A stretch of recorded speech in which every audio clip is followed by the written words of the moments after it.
renunciation has, for many people, an association with formal vows that one takes to live a monastic life. And many of us may think of renunciation as a life of austerity or some kind of withdrawal from involvement in the world. And it can be true in one sense, but in a broader sense, in the way that Gurudev kind of described, renunciation is something that we all must come to terms with in our lives, right? We all must learn at one time or another that we can't depend on the things in our lives, the people in our lives, that we can't depend on success in our efforts as the source of our happiness. Right? And the way that we pursue our goals, the way that we enjoy anything that we do, is dependent so much on our relationship to those things. I'll ask a question. Would you rather have a stressed out life, straining and pushing and forcing to try to make things conform to your vision and hold them in place so that your life can be a happy one and be exhausted in the process, or align your vision, your life, with a higher, the will of a higher power, and maybe live a more moderate life, but one that you can enjoy the process? Right? I think any of us would choose the latter. Right? When we're focused only on the outcome of our action, it's difficult to enjoy the process of being alive. Right? We all have to come face to face with this.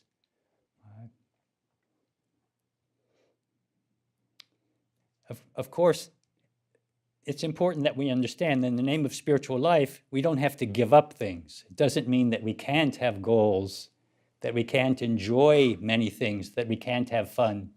Right? There's nothing wrong with having a comfortable home, right? A loving partner, different forms of entertainment, success.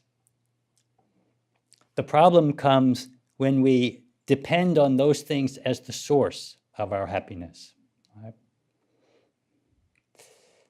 Then our lives become a relentless effort to acquire and achieve the things that we understand to be the source of our happiness.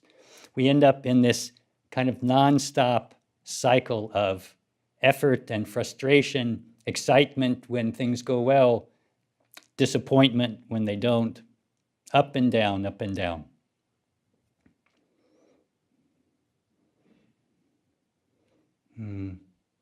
At some point, we have to learn one way or the other, whether we learn in small increments from the little things that happen, or with some major tragedy that strikes in our lives, if we don't pay attention to the smaller messages. Right? Would you rather lose your ring, or have your wallet stolen, or have your house burned down? Better to learn from having your ring missing. Right? Better to take the hint and examine what causes me to be upset, to be anxious, right, in my relationship to something that I own or some goal that I want to achieve. It's a kind of a painful lesson. When I think of this, I always think of this reading from the Golden Present. Sri Swami Satchidananda, Sri Gurudev, as we call him, had written this beautiful piece that's on one, I forget what date in the book, The Golden Present, a reading for each day of the year. But the title of the piece is, "If you don't get what you want, you should be really happy." I remember really disliking that. Because when you really want something, the idea of not getting it it's devastating, right? And to have to think that you should be happy to not get what you really want, just, isn't it so? But it's so true, right? We learn by cooperating with that truth, or by gritting our teeth, clenching our fists, going through it, kicking and screaming. The point being, right, that if we don't get what we want, we're learning not to depend on things from outside. And our attention is turned inward to find a more trustworthy source for our peace of mind. So in a way, not getting what we want is a teacher for us. Whereas if we do get what we want, we're less inspired to make that effort, right? Why should we even try? Why should we look for spiritual teachings if everything's going smoothly, right? Unfortunately, it's the suffering that often turns our head towards a deeper source of happiness. Sri Gurudev also gave this analogy that I like for understanding the way that we should relate to the things in our lives. He used the analogy of an executive working in a corporate setting where, when hired, the executive is given a beautiful office, maybe even a corner office with windows, right? A nice desk, maybe a nameplate on the door to the office, computer, all the equipment necessary to perform the function.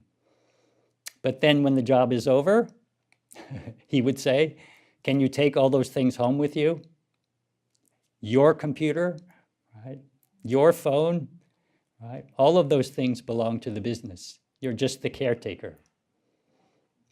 I like that analogy, and I like to remind myself, even of the things that I have, I'm just the caretaker. They aren't really mine. In a way, even these bodies that we call mine, I didn't buy it. It was given to me. Right?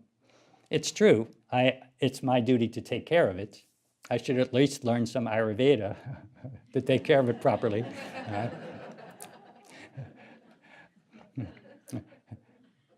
And I can do my very best to take care of it, but ultimately, can I determine what happens to this body, whether it acquires some disease, whether at some point the life force goes out of it?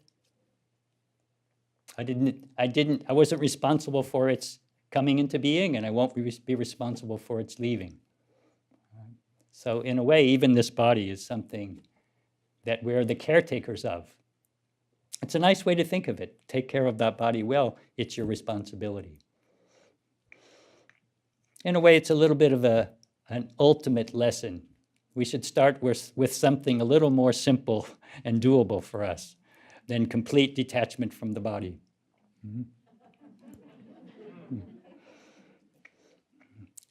So what are some of the ways that we can practice this practice of renunciation? In a way, you could say renunciation, in the sense that I intend to speak about it, is a conscious choice to let go of any kind of relationship to anything that would disturb our hearts and minds. Right? It's a way of affirming to ourselves, no, I'm not going to let that interfere with my ability to be at peace in this moment. Right? So it's a conscious choice that anyone can make that's within our hands to decide. A good place to start is just to reflect on our possessions, right? How capable are we of maintaining our peace when our new car gets a dent? Right? Or when that pair of pants that you really love gets an unsightly stain right on the front of it. I hate that when the ink leaks out of my ballpoint pen right in the front pocket. Even, what is it that you told me to use, Hamsananda? Even the Murphy soap oil, it won't even get it out. The pants get relegated to the hiking trips. Right? But it's painful. Pants for someone like me is not easy to come by. You can't just go into the local store and pick out a couple of pair.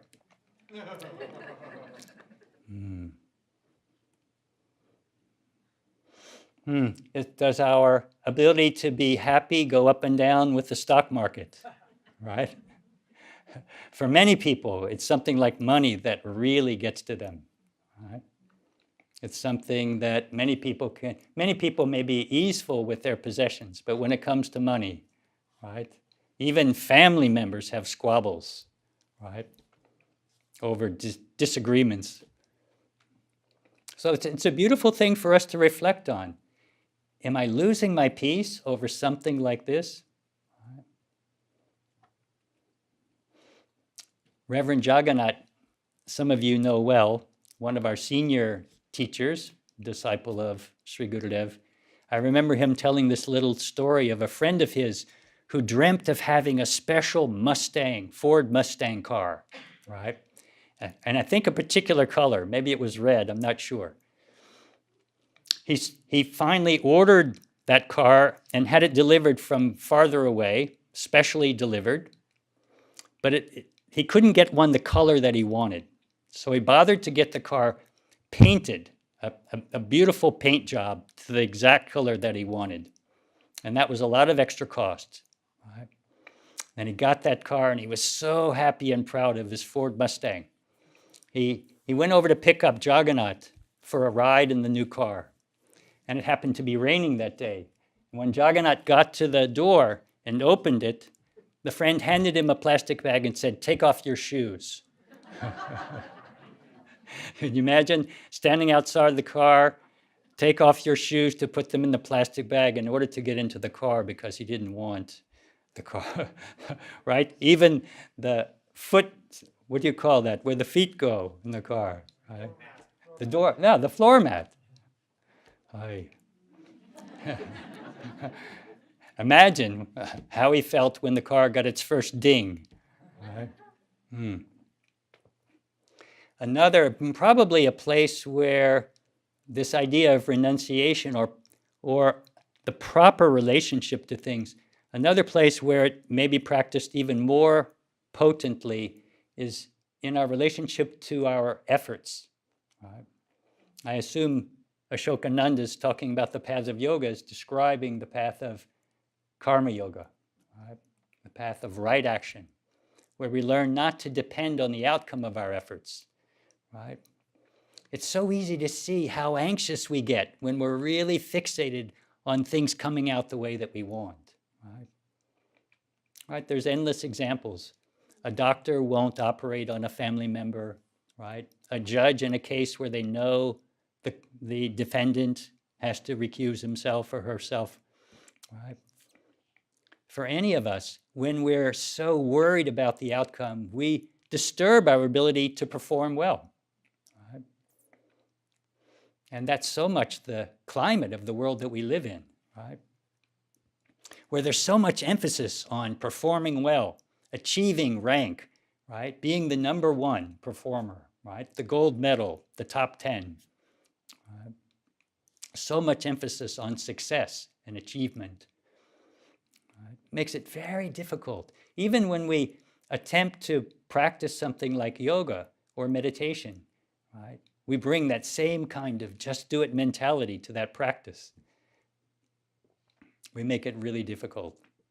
I was going to use the whiteboard a little bit, but I think it's going to be hard for me to talk into the microphone and use it. I think I'm going to bypass it. But you can see that the way that we define the things that we need to be happy, the more things we believe we need to be happy, the more definition we put to ourselves, the more obstacles we place to opening our hearts to be in alignment with a higher power, right? To think about the well-being of others. The more, in a way, we separate ourselves from the truer sense of peace that's already within us. Right? I love this concept that Gurudev spoke about. The more that we define ourselves, right? First he said, we were fine, then we got defined. Right? So the more definition we place on ourselves, right? The more obstacles we place towards experiencing something, the more that we separate ourselves from experiencing that deeper sense of contentment that's within us. Right? Even a reputation is something that we get attached to. Right? We're so worried about how we look. Right? Does my hair look okay? Right? It's getting a little gray. Right? Do we find ourselves spinning the truth to protect ourselves from looking like we made a mistake? Right?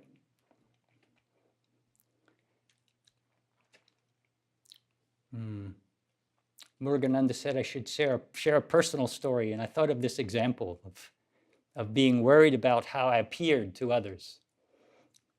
In New York some years ago, I was asked to officiate at a wedding. One of our teachers from the Institute, Deepak, you would remember Ashokananda, he was getting married. And it was a cold winter day. And instead of walk or take the subway, we elected a group of us to take a cab together. But we right away encountered some really heavy traffic. And that traffic was moving so slow. We gave ourselves plenty of time, but it was moving so slow. And I got more and more worried. The others just relaxed because they realized there's nothing they could do about it. But I was getting really worried. And I tried to play it cool. But inside, my heart was beating faster. And I thought, should I get out and walk? I mean, it's freezing cold and I'm dressed like this. So I stayed in the car and the traffic never improved. We kept thinking it would gradually let up.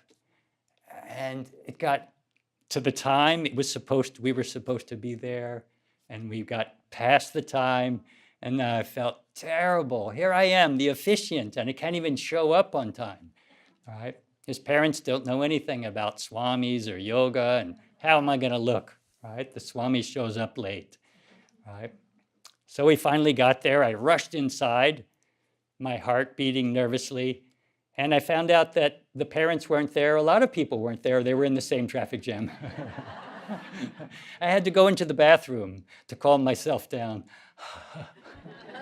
pull myself together. For what? Right? Because I was worried about how I looked to others in a situation where I couldn't do anything. We all ultimately have to learn that lesson, right? That we cannot control what happens. We cannot control what other people think of us. Right? The only thing we can control is how we respond to those situations. Is whether we choose to allow our peace to be disturbed by them or not. Right? That's within our control. What a beautiful opportunity we have over and over again to observe our relationship to many things, to the possessions in our lives, to our goals and our efforts, right? To the people in our lives, even in the name of loving relationship. Do we hold tight to someone? Do we hold them back from growing in their own ways? Right? Do we get possessive over the people that we love and jealous? Right? When we squeeze tight like that, no one will want to be with us. Right? Right? You see the children, if you hold them too tight, they squirm to get out of your grasp, right? Yeah. So even towards the loved ones, of course we love them, right? But we don't possess them, right? We don't want to have a relationship with anything that disturbs our peace, right? That hurts them or hurts us, right? That's a beautiful way of thinking of it. And being a householder, as Gurudev spoke about it, being a parent gives so many opportunities. The child comes helpless in your hands, completely up to you to take care of it. But then gradually, you have to let go more and more. You can't follow the child to the playground and say, "Don't you hurt my Johnny," right? Right? You have to let go. You have to let your child learn in its own time. So life is full of opportunities for us to learn this. That's my hope for all of us. And if we do manage to slowly let go of those things that we have defined as necessary for our happiness, we begin to erode that sense of disconnection from our spiritual source, right? Because those are the things that are in the way. In a way, even our practice of meditation is a kind of renunciation to the thoughts that we feel compelled to dwell on.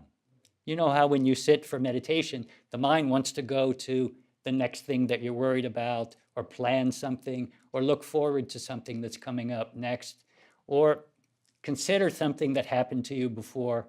All of these thoughts call for our attention when we sit there to meditate. Anybody understand what I mean by that? Just checking. Good, I don't feel alone. And in a way, that's our task when we meditate, to consciously choose. No, I'm not going to think of that now. No, not that either. No, not that either. We can welcome it all, but I'm not going to dwell on it. I'm taking this opportunity for myself to rest from all of that rumination, right? That's finally my time to have a break from all of that, right?